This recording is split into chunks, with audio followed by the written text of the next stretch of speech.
हमारा मार्गदर्शन करें।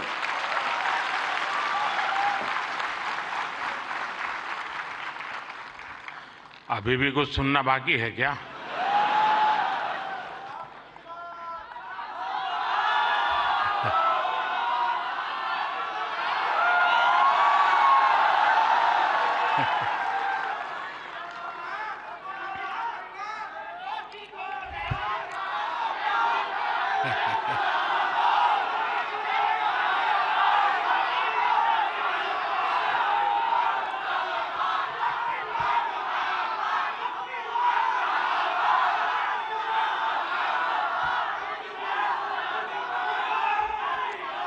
कैसे हैं आप सब लोग? थोड़ी सी वाइब भी तो चेक हो जाए।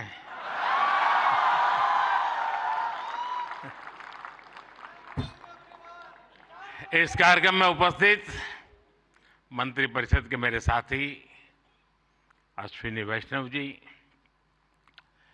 जूरी मेंबर्स भाई प्रसून जोशी जी, रूपाली गांगुली जी, देश के कोने कोने से यहां उपस्थित सभी कंटेंट क्रिएटर्स, देश के कोने कोने में इस आयोजन को देख रहे मेरे सभी युवा साथी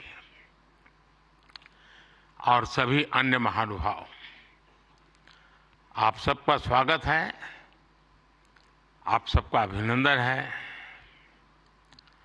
और आप वो लोग हैं जिन्होंने अपनी जगह बनाई है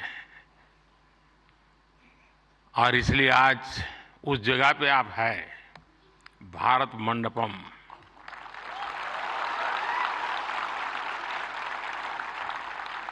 और बाहर सिंबल भी क्रिएटिविटी से जुड़ा हुआ है आते ही। और यही जगह है जहां G20 से सभी मुखिया यहां इकट्ठे हुए थे और आगे की दुनिया कैसे क्रिएट करनी इसकी चर्चा कर रहे थे।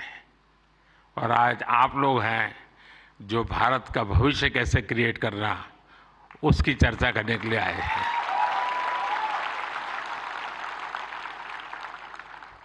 साथियों, जब समय बदलता है, टाइम चेंज होता है, जब नए युग की शुरुआत होती है तो उसके साथ कदम से कदम मिलाना ये देश का दायित्व होता है। आज भारत मंडपम में देश अपने उस दायित्व को पूरा कर रहा है। पहले नेशनल क्रिएटर अवार्ड्स यानी पहला है, ये आयोजन नए दौर को समय से पहले पहचान देने का आयोजन है।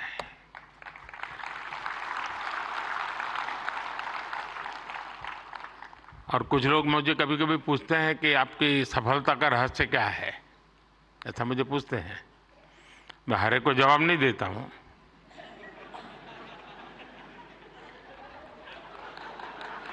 कोई रेस्टोरेंट वाला अपना किचन दिखाता है क्या?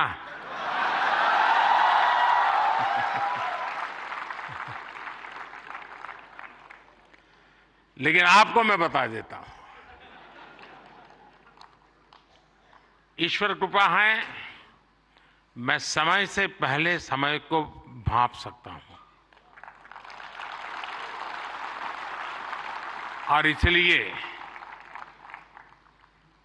ये पहला ऐसा अवार्ड है जो शायद आने वाले दिनों में बहुत प्रमुख स्थान लेने वाला है।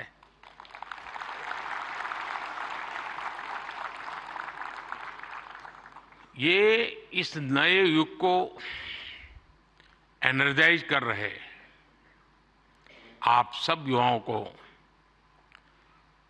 सम्मान देना, क्रिएटिविटी को सम्मान देना और समाज की रोजमर्रा की जिंदगी के प्रति जो संवेदनशीलता है उसको सम्मान करने का अवसर है। भविष्य में ये अवार्ड कंटेंट क्रिएटर्स के लिए बहुत बड़ा मोटिवेशन बनेगा। उनके काम को एक बहुत बड़ी पहचान मिलने वाली है। आज जिन्हें नेशनल क्रिएटर्स अवार्ड मिले हैं, मैं उन विजेताओं को तो बधाई देता ही देता हूं, पर जिन्होंने इसमें बढ़ चढ़ करके हिस्सा लिया, क्योंकि बहुत कम समय मिला था, हम ज्यादा इस चीज को पॉपुलर भी नहीं कर पाए थे, और मैं नहीं चाहता था कि मैं इसमें और समय गंवाऊं, लेकिन जल्दी जल्दी में भी, इतने कम समय में भी 1.5-2 लाख क्रिएटिव माइंड्स इसके साथ जुड़ जाए, ये मेरे देश की भी एक पहचान बना देता है जी।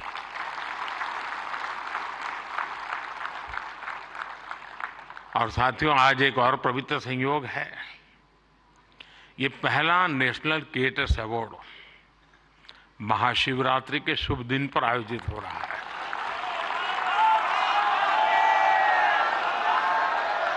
और मेरे काशी में तो शिव जी के बिना कुछ नहीं चलता है। महादेव। भगवान शिव भाषा, कला और क्रिएटिविटी के जनक माने गए हैं। हमारे शिव नटराज है। शिव के डमरू से माहेश्वर सूत्र प्रकट हुए हैं। शिव का तांडव लय और सृजन की नींव रखता है इतिहास। और इसलिए यहां जो क्रिएटर्स हैं, उनके लिए नए सब्जेक्ट मिल जाएंगे। महाशिवरात्रि के दिन ये आयोजन अपने आप में बहुत बड़ा सुखद संयोग है, और मैं आपको भी और देशवासियों को भी महाशिवरात्रि की बहुत बहुत शुभकामनाएं देता हूं। फ्रेंड्स, आज इंटरनेशनल विमेंस डे भी है, लेकिन मैं देख रहा हूं पहली बार पुरुष ताली बजा रहे हैं, वरना उनको लगता है हमारा तो कोई डे आता नहीं। आज जो अवार्ड मिले हैं, उनमें भी बहुत सारी बेटियां मैदान मार गई हैं। मैं उनको भी बधाई देता हूं। और भी मैं देख रहा हूं क्रिएटिव वर्ल्ड में हमारे देश की बेटियां, बहुत बड़ी मात्रा में सबको देख रहा हूं। मुझे बहुत गर्व हो रहा है आप लोगों को देख करके। मैं देश की सभी महिलाओं को, बहनों को, बेटियों को इंटरनेशनल विमेंस डे की बहुत बहुत बधाई देता हूं। और आज ही मैं अभी, आप तो यहां बैठे हैं, मैं गैस सिलेंडर का 100 रुपया कम करके आया हूं।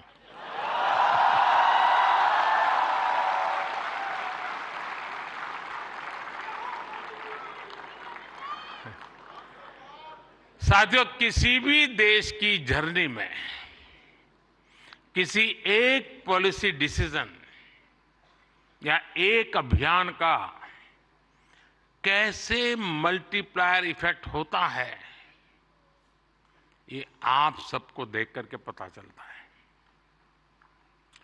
10 साल में हुए डेटा रिवॉल्यूशन से लेकर सस्ते मोबाइल फोन्स, डिजिटल अभियान, इंडिया अभियान ने एक प्रकार से कंटेंट क्रिएटर्स की एक नई दुनिया क्रिएट कर दी है।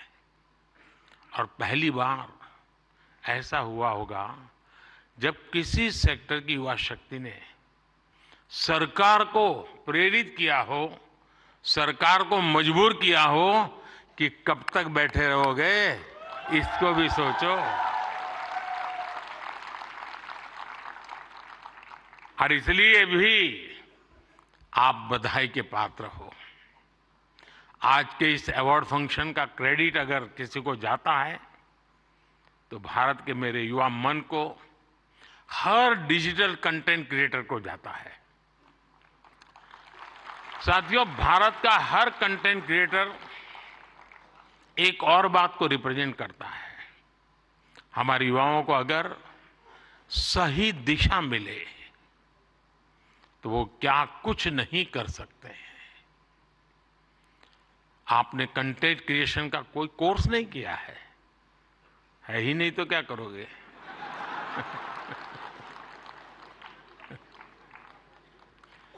पढ़ाई के टाइम करियर सेलेक्ट करते हुए ये सोचा भी नहीं होगा कि हम कंटेंट क्रिएटर जैसा कुछ बनेंगे, लेकिन अपने भविष्य को पहचाना, फ्यूचर को देखा और ज्यादातर लोगों ने वन मैन आर्मी की तरह काम शुरू कर दिया। अब ये श्रद्धा को देखिए, खुद अपना मोबाइल लेकर के बैठ जाती है। अपने प्रोजेक्ट में आप ही राइटर, आप ही डायरेक्टर, आप ही प्रोड्यूसर, आप ही एडिटर, यानी आपको ही सब कुछ करना होता है। यानी एक प्रकार से इतनी टैलेंट एक जगह पे जमा हो जाए और फिर वो जब प्रकट हो तो उसका सामर्थ्य कितना हो सकता है अंदाज लगा सकते हैं। आपने आइडियाज गढ़े, इनोवेशन किए और उन्हें स्क्रीन पर जीवंत बनाया। आपने दुनिया को न केवल अपनी क्षमता से परिचित करवाया बल्कि लोगों को दुनिया भी दिखाई।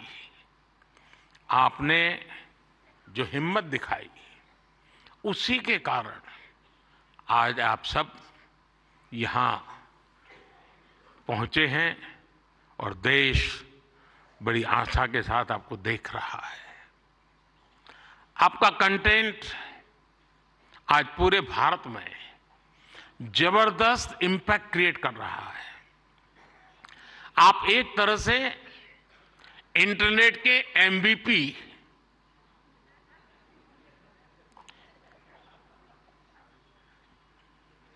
ठीक है ना? थोड़ा दिमाग खपाओ, क्रिएटिविटी बताओ अपना। जब मैं आपको एमपीपी कहता हूं मतलब मोस्ट वैल्यूएबल पर्सन बन गए।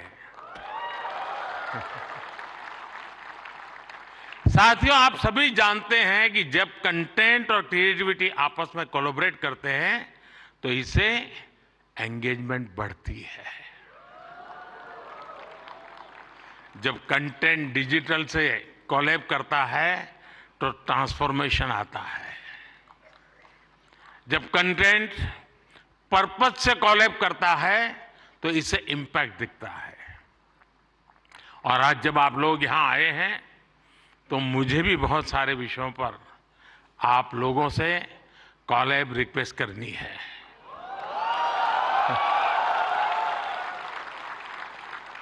साथियों, एक जमाने में हम छोटी से छोटी दुकानों पर लिखा देखते थे कि यहां बहुत टेस्टी फूड मिलता है, ऐसा देखते थे ना।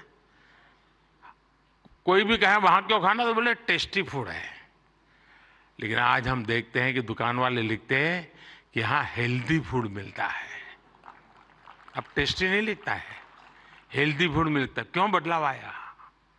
तो ये एक बदलाव समाज में भी आ रहा है। इसलिए कंटेंट ऐसा होना चाहिए जो लोगों में कृतज्ञ भाव जगाए, देश के प्रति आपके जो कर्तव्य हैं उनके लोगों को प्रेरित करें। और आपके कंटेंट का यही डायरेक्ट मैसेज हो ये जरूरी नहीं है। आप कंटेंट क्रिएट करते हुए इसका ध्यान रखेंगे तो इनडायरेक्टली भी उसमें जरूर झलकेगा।